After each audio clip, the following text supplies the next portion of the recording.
পুকুরঘাট এখন ফাঁকা, শুধু জল বেয়ে বেয়ে রক্ত মিশে যাচ্ছে। মীরা মাটিতে পড়ে কাঁপছে, তার চোখ ভয়ে আর অবিশ্বাসে ফাঁকা। মীরা চিৎকার করতে চেয়েও পারে না, যেন কণ্ঠ কেউ চেপে ধরেছে।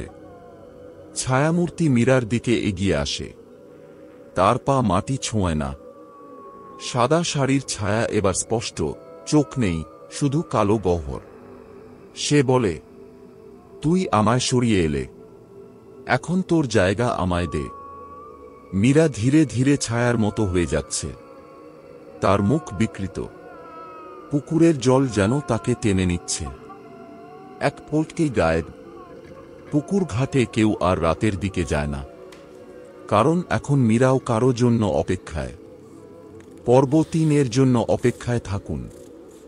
ভিডিও ভালো লাগলে একটি কমেন্ট করুন এবং শেয়ার করতে ভুলবেন না।